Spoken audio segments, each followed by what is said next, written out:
नमस्कार, online maths class में आपका स्वागत है। हमारी प्रश्नावली चल रही थी बहुपद या पॉलिनोमियल्स। हमने पिछले दो वीडियो में प्रश्नावली 3.41 का पहला प्रश्न पहले वीडियो में, दूसरे में हमने दूसरा प्रश्न कर लिया था। इस वीडियो में हम इसका तीसरा, चौथा और पांचवा जो शेष प्रश्न है उनको हल करेंगे। तो देखिए, जैसे इसका तीसरा प्रश्न है, दो ऐसे क्रमागत विषम धनात्मक पूर्णांक ज्ञात कीजिए जिनके वर्गों का योग 290 हो। तो इससे पहले के प्रश्नों में हमको समीकरण बनी हुई दी थी। इस प्रश्न में हमको समीकरण बनानी है और फिर उसको हल करना है, x के मान निकालने हैं। तो देखिए कैसे होगा। दो ऐसे क्रमागत विषम पूर्णांक, तो हमने मान लिया, माना प्रथम विषम धनात्मक पूर्णांक बराबर x मान लिया क्योंकि हमको ज्ञात नहीं है। तो दूसरा क्या हो जाएगा, दूसरा विषम धनात्मक पूर्णांक क्या हो जाएगा, तो हम जानते हैं x प्लस 2। तो x प्लस 2 क्यों होगा, x प्लस 1 क्यों नहीं होगा, तो हम जानते हैं जैसे हम पहला 1 मानेंगे तो दूसरा क्या होगा, 3 होगा। 2 तो क्या हो जाएगा, 2 सम हो जाएगा, हमको विषम चाहिए। यदि हमने पहला 3 मान लिया तो दूसरा क्या होगा, 5। पहला यदि हमने 5 मान लिया तो दूसरा क्या होगा, 7, क्योंकि हमको विषम चाहिए, कंटिन्यूअस नहीं चाहिए, हमको विषम चाहिए। तो विषम एक छोड़कर दूसरा होता है, इसलिए हम इसको x प्लस 2 कर लेंगे। तो पहला x हो गया, दूसरा x प्लस 2। अब प्रश्नानुसार क्या है,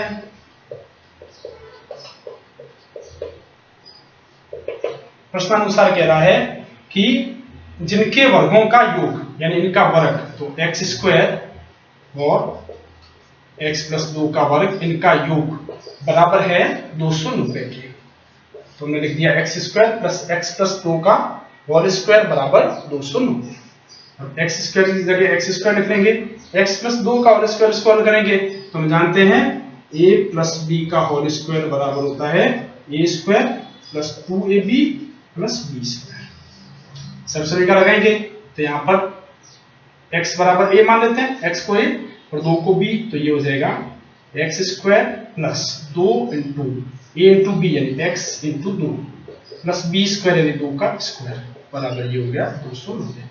तो हमने यहाँ पर a square plus 2ab plus b square, तो a स्क्वायर की जगह हो गया x स्क्वायर, 2ab की जगह 2, a की जगह x, b की जगह 2, तो 2 into x into 2 plus b square, ये 2 का स्क्वायर लिख दिया, यानी इसको खोल दिया हमने। आगे हल करेंगे एक्स स्क्वायर और एक्स स्क्वायर, ये हो गए 2x स्क्वायर प्लस ये 2 इंटू 2 4 इंटू एक्स यानी 4x प्लस 2 इंटू 2 2 का वर्ग 4 बराबर 290। अब क्या करेंगे, अब जो ये 290 इसको इधर लाएंगे तो ये हो जाएगा माइनस का 290 बराबर 4। तो 4 में से 290 गए तो शेष बच जाएंगे माइनस के 286। 4 प्लस के थे, घटा दिए 290 में से, तो पीछे बच के 286। अब यहां पर 2 को कॉमन ले लेते हैं तो आ जाएगा x square plus 2x minus 143 बराबर 0। अब जरूरी नहीं है कॉमन ले, कॉमन 2 आ रहा है इससे मैं ले लिया, नहीं भी लेंगे तो भी कोई बात नहीं, उत्तर में कोई फर्क नहीं पड़ेगा। तो अब 2 को उधर भेज देंगे तो क्या हो जाएगा, x square plus 2x minus 143 बराबर 0 बट्टा 2। 2 उधर जाएगा तो 0 में भाग चला जाएगा, 0 बट्टा 2 0 ही होता है, तो ये आ गया x square plus 2x minus 143 बराबर 0। तो ये हमारे पास में द्विघात समीकरण प्राप्त हो गई है। अब यहां से हमको x का मान निकालना है क्योंकि x को ही हमने माना है, x का मान चाहिए। तो x का मान निकालने के लिए हम जानते हैं जो द्विघात समीकरण होती है उसकी 3 विधियां हैं, चाहे गुणनखंड कर लें बीच वाले पद के, चाहे इसको पूर्ण वर्ग बना लें, और चाहे सीधे आचार्य सूत्र लगा दे, किसी भी विधि से हम कर सकते हैं। तो इसलिए हम गुणनखंड विधि से कर लेते हैं। तो एक्स स्क्वायर प्लस 2x के 2 गुणनखंड करने हैं जिनका जोड़ने या घटाने पर 2x आए और गुणा करने पर 143 एक्स स्क्वायर आए। तो मैं कर देता हूं 13x माइनस 11x माइनस 143 बराबर 0। 13 इंटू 11 करेंगे तो 143 आता है और 13 में से 11 जाएंगे तो प्लस के 2 बच जाएंगे। यहां से मैं x कॉमन ले लेता हूं तो आएगा x प्लस 13, माइनस 11 कॉमन ले लेता हूं तो यहां आ जाएगा x प्लस 13। बाहर माइनस दिया है इसलिए माइनस का 143 में भाग जाएगा, माइनस माइनस प्लस हो जाएगा। अब x प्लस 13 को कॉमन लूंगा तो आ जाएगा x माइनस 11। तो एक बार x प्लस 13 को 0 करूंगा तो x बराबर माइनस 13 हो जाएगा, और एक बार x माइनस 11 को 0 करूंगा तो x बराबर प्लस 11 आ जाएगा। और चूंकि प्रश्न में दिया है विषम धनात्मक पूर्णांक, शर्त है धनात्मक पूर्णांक, जैसे ये तो लेना ही नहीं हमको, तो हमारे पास उत्तर क्या आ जाएगा, x बराबर 11। यानी इसको छोड़ देंगे हम, इस मान को, माइनस में मान नहीं चाहिए हमको, धनात्मक ही चाहिए, इसलिए हम x का मान ये ले लेंगे। तो प्रथम धनात्मक विषम पूर्णांक x बराबर 11, क्योंकि x को हमने प्रथम माना है इसलिए प्रथम हो गया हमारा 11। तो दूसरा क्या हो जाएगा, दूसरा था x प्लस 2, तो बराबर हो जाएगा 11 प्लस 2 बराबर 13। तो दो मान आ जाएंगे हमारे पास में, 11 और 13। इस 13 से कोई लेना देना नहीं हमारा, ये माइनस से प्लस नहीं किया हमने, इसको हमने छोड़ दिया है। पहला 11 आ गया, इस वजह से 11 और दूसरा 2 जोड़कर करना था, इसलिए 11 प्लस 2 13 हो गया। तो हमारे पास ये जो विषम धनात्मक पूर्णांक है 2 आ गए, 11 और 13। तो इस तरह से हमको करना है, पहले जैसा उसमें दिया है वैसा मान करके और समीकरण बनानी है हमको, द्विघात समीकरण, और फिर उसको हल करना है, उसके x के मान निकालने हैं। इस तरह से प्रश्न हल हो जाएगा। चौथा प्रश्न है इसका, दो संख्याओं के वर्गों का अंतर 45 है तथा छोटी संख्या का वर्ग बड़ी संख्या का 4 गुना है, दोनों संख्याएं ज्ञात कीजिए। तो देखिए पहले क्या करते हैं, मैंने मान लिया, मानना एक बड़ी संख्या एक छोटी संख्या, तो बड़ी संख्या मान लेता हूं, बड़ी संख्या बराबर x और छोटी संख्या बराबर y। एक को x मान लिया, एक को y। अब प्रश्न आएगा कि सर दो चर कहां से आ गए, जबकि हमारे तो ये जो प्रश्नावली पूरी एक चर की है, एक चर की समीकरण है, तो वास्तव में एक चर की है, लेकिन इसको थोड़ा सरल विधि से हल करने के लिए हमने ऐसा मान लिया, अभी एक चर की हो जाएगी। तो एक बार हमने बड़ी संख्या को x और छोटी संख्या को y मान लिया। तो प्रश्नानुसार क्या हो जाएगा, प्रश्नानुसार पहला इसने कहा दो संख्याओं के वर्गों का अंतर 45 है, तो अंतर क्या हो जाएगा, x square minus Y square बराबर 45 लिख सकता हूं मैं। दोनों संख्याओं के वर्ग यानी x का भी वर्ग y का भी वर्ग का अंतर, तो अंतर बड़ी में से छोटी घटाएंगे तभी प्लस में संख्या आएगी, अंतर उसने प्लस में 45 दिया है, इसलिए हम x square minus Y square करेंगे, ना कि y square minus x square, बड़ी संख्या x है इसलिए। तो ये मैंने मान लिया समीकरण नंबर 1। अब आगे इसने कहा छोटी संख्या का वर्ग बड़ी संख्या का 4 गुना, छोटी संख्या y, तो y का जो वर्ग है वो क्या है, बड़ी संख्या का 4 गुना, बड़ी संख्या x इसका 4 गुना यानी 4x, तो y स्क्वायर बराबर 4x, ये हमारी समीकरण नंबर हो गई 2। तो मैंने प्रश्नानुसार प्रश्न में दो बातें कही है, एक क्या कही, पहली बात दोनों संख्याओं के वर्गों का अंतर 45 है, तो मैंने लिख दिया x square minus Y square बराबर 45। x square minus Y square क्यों लिखा मैंने, Y square minus x square क्यों नहीं लिखा, तो यहाँ पे स्पष्ट हो गया, मैंने बड़ी संख्या x मानी है, छोटी संख्या y, और उन्होंने अंतर में प्लस की संख्या बताई, प्लस की तभी आएगी जब बड़ी में से छोटी को घटाएंगे, तो मैंने x square minus Y square बराबर 45 लिख दिया। दूसरी बात उन्होंने कही है छोटी संख्या का वर्ग यानी y का, छोटी संख्या हमने y मानी है, तो y स्क्वायर छोटी संख्या का वर्ग बड़ी संख्या का 4 गुना है, बड़ी संख्या x का 4 गुना 4x, तो y स्क्वायर है वो 4x के बराबर है। तो यहाँ से अपना क्लियर हो गया, ये y स्क्वायर है, यहाँ पर y स्क्वायर का मान मिल गया हमको। तो क्या करेंगे अपन, समीकरण नंबर 2 से y स्क्वायर का मान समीकरण 1 में रखेंगे, तो क्या हो जाएगा, x square minus Y square की जगह आ जाएगा 4x बराबर 45। तो हो गया, दूसरा चर निकल गया, सिर्फ हमको सरल करने के लिए हमने दूसरा चर दिया, और यहाँ पर अब हमारे पास एक चर की समीकरण आ गई। अब 45 को उधर ले आएंगे, x स्क्वायर माइनस 4x, 45 इधर आएगा तो माइनस का हो जाएगा, माइनस 45 बराबर 0। तो ये हमारे पास में आ गई द्विघात समीकरण, x square minus 4x minus 45 बराबर 0। अतः काम हमारा हो गया। अब वही आगे इसको हल करना, x का मान निकालना। हल करने का हम जानते हैं 3 विधियां हैं हमारे पास में, चाहे गुणनखंड विधि से करें, चाहे पूर्ण वर्ग विधि से करें, और चाहे सीधे आचार्य सूत्र लगाएं। तो ये है x square minus 4x minus 45 बराबर 0। अब सबसे सरल विधि गुणनखंड विधि ही पड़ती है, तो उससे हम कर सकते हैं, हम चाहे तो दूसरी विधि से जो हमको ठीक लगती है कर सकते हैं। तो x स्क्वायर हमको 45, 4x के 2 टुकड़े करने हैं जिससे कि 45 आ जाए, तो जैसे मैंने लिख दिया माइनस 9x प्लस 5x, देखिए -9x में से 5x घटाएंगे तो 4x बचेगा, -9 की +5 से गुणा करेंगे तो माइनस का 45 आ जाएगा, तो -45 बराबर 0। ये जितना अभ्यास होगा उतना हम ये जो गुणनखंड है वो सरलता से कर सकेंगे।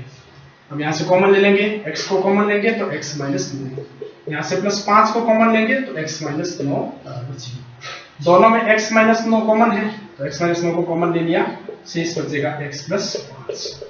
तो हम एक बार x -9 को 0 करेंगे तो x बराबर 9 हो जाएगा, एक बार हम x +5 को 0 करेंगे तो x बराबर -5 आ जाएंगे। तो हमारे पास तो दो मान आ गए x की। इन प्रश्नों में हमको x के एक ही मान चाहिए होते हैं, ये माइनस वाले मान को हमको काम में नहीं लेना है, तो हम क्या करेंगे प्लस वाले मान को काम में लेंगे, यानी x बराबर 9। x हमने किसको माना, बड़ी संख्या को, तो अतः हमको बड़ी संख्या प्राप्त हो गई, तो बड़ी संख्या x बराबर 9। तो छोटी संख्या कितनी हो जाएगी, तो छोटी संख्या समीकरण से निकालेंगे, y² बराबर 4x है, तो छोटी संख्या y² बराबर 4x, यानी क्या हो जाएगा 4 × 9 बराबर 36। ये छोटी संख्या नहीं है, छोटी संख्या का वर्ग है, तो y बराबर क्या हो जाएगा 36 का वर्गमूल बराबर 6, तो छोटी संख्या y बराबर आ जाएगी 6। तो बड़ी संख्या आ गई 9, छोटी संख्या आ गई 6। अब हमको चेक करना तो चेक भी कर सकते हैं इसी प्रश्न में, उसने कहा कि दोनों का वर्ग है, घटाएंगे तो 45 आता है, x का वर्ग यानी 9 का वर्ग 81 माइनस छोटी संख्या 6 का वर्ग 36, 81 में से 36 घटाएंगे, 11 में से 6 गए 5, 7 में से 4, 7 में से 3 गए 4, तो हमारा चेक भी हो जाएगा इस तरह से। तो इस तरह से हमको प्रश्नों को करना है, पहले हमको मान करके x y को और समीकरण प्राप्त करनी है। जब एक चर की हमको द्विघात समीकरण प्राप्त हो जाती है, फिर आगे हम जानते हैं किसी भी विधि से हम x के मान निकाल सकते हैं। तो इस तरह से ये प्रश्न हल हो जाएगा। नेक्स्ट प्रश्न है 5वां, 16 को दो भागों में इस प्रकार विभाजित कीजिए कि बड़े भाग के वर्ग का 2 गुना छोटे भाग के वर्ग से 164 अधिक हो। तो मान लेते हैं, मैंने मान लिया, मानना बड़ी संख्या कह देता हूं, बड़ा भाग या बड़ी संख्या, तो बड़ी संख्या बराबर x, तो छोटी संख्या क्या हो जाएगी, बड़ी संख्या यदि x है तो छोटी संख्या को कुल मिला के 16 है, तो वो 16 माइनस x, 16 में से घटाने पर हो जाएगी, तो 16 माइनस x। अब प्रश्नानुसार क्या है, प्रश्नानुसार बड़े भाग के वर्ग का 2 गुना, बड़ा भाग है x, x के वर्ग का 2 गुना यानी 2x², 2 गुना छोटे भाग के वर्ग से, छोटे भाग का वर्ग है, छोटा भाग है 16 माइनस x, तो इसका वर्ग के वर्ग से 164 अधिक है, यानी बड़े में से छोटे को घटाएं, बड़े भाग के वर्ग में से वर्ग का 2 गुना जो है 2x² में से छोटा भाग यानी 16 माइनस x का वर्ग घटाएं तो शेष रहता है 164। तो इस तरह से हो गया 2x² माइनस 16 माइनस x का होल स्क्वायर बराबर 164। अब इसको हल करेंगे तो ये तो हो गया 2x², इसको खोलेंगे तो a माइनस b का वर्ग, a माइनस b का वर्ग हम जानते होता है a² minus 2ab plus b², तो कोष्टक में ही a² यानी 16 का square minus 2ab 2 into 16 into x, 2ab a 16 और b x प्लस b² यानी x का स्क्वायर,